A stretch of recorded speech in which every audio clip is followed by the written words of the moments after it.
Assalamualaikum warahmatullahi wabarakatuh. Jumpa lagi dengan saya Kang Rizal. Pada video kali ini saya akan membahas mengenai hal-hal yang dipertanyakan banyak sekali klien saya, yaitu bagaimana Kang usaha kok bisa bangkrut terus kok nggak bisa berkembang. Ya, karena Anda tidak mengenal beberapa hal yang bisa membuat usaha Anda bangkrut. Jadi Anda simak video ini supaya apa? Supaya Anda tahu hal-hal apa yang membuat usaha itu bisa bangkrut. Nah, oke, kita langsung masuk poin yang pertama. Baik usaha kuliner, usaha apapun yang Anda jalankan, jika Anda mempunyai rasa ini, pasti usaha Anda tidak akan berjalan lama, yaitu rasa malas. Rasa malas membuat Anda itu, ya, ketika membuka usaha Anda itu ya rosor-rosor lah, katakanlah itu rasa malas, tidak ingin usaha Anda itu cepat maju lah, ya stagnan saja. Nah, itu hal pertama yang membuat usaha Anda itu cepat bangkrut, yaitu rasa malas.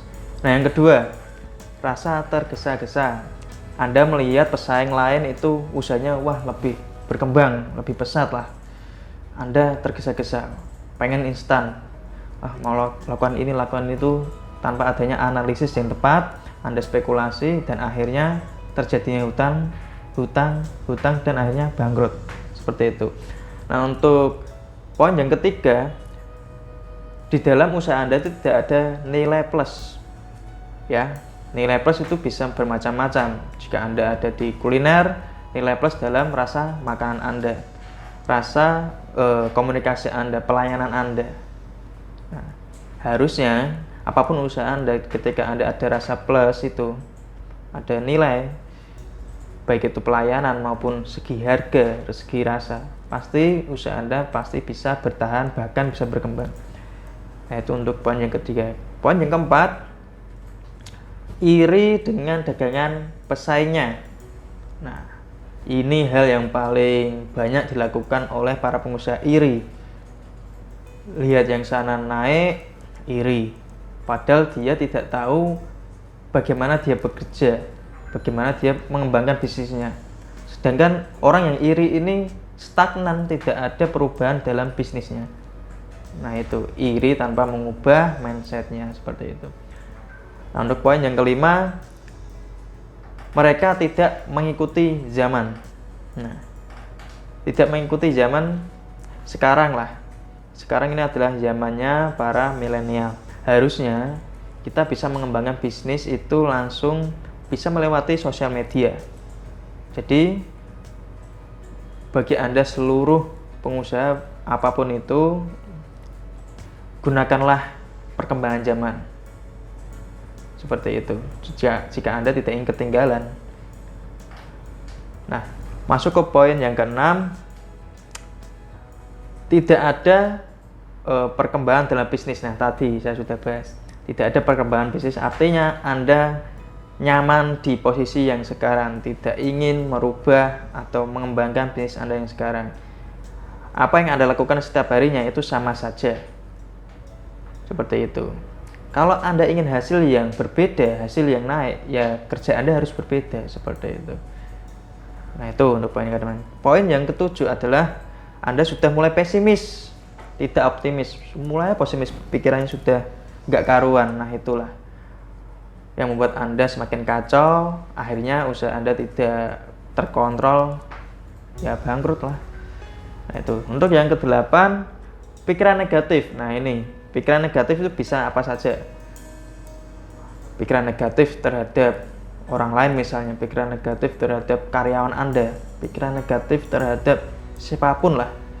Jadi pikiran negatif itu harus dihilangkan. Seharusnya Anda harus bisa optimis dan membuang perasaan negatif itu. Jadi optimis, jangan pesimis, seperti itu. Nah, untuk yang kesembilan, Anda memang tidak mempunyai kemampuan di bidang itu. Nah, terkadang orang itu tidak tahu, dia membuat bisnis apapun itu, tapi dia dari awal dia tidak mempunyai kemampuannya di situ. Seharusnya orang yang memang mempunyai bisnis, jiwa bisnis, itu sedikit banyak tahu dan mempunyai kemampuan dalam bidangnya. Nah, itu akan mengembangkan bisnisnya. Kalau dari awal memang dia tidak mempunyai kemampuan, dia hanya spekulasi di dalam bisnisnya, ya kalau tidak ada orang-orang yang bisa membantunya, ya mundur lah, pasti bangkrut. Nah, itu yang ke-9. Nah, untuk yang terakhir atau yang ke-10 adalah menggunakan ilmu hitam.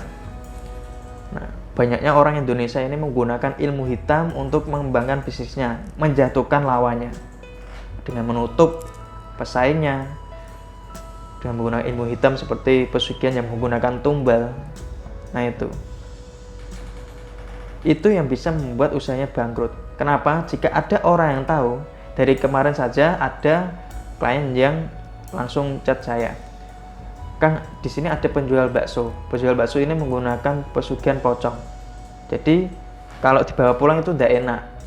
Nah, kalau omongan ini terus menerus sampai ke bibir-bibir kesana kemari, yang tidak ada yang datang ke tempat makan tersebut, kan seperti itu yang membuat usaha itu akan bangkrut. Nah, jadi itu. Oke, nah itu adalah 10 hal yang bisa membuat usaha Anda bangkrut. Jadi Anda jangan main-main.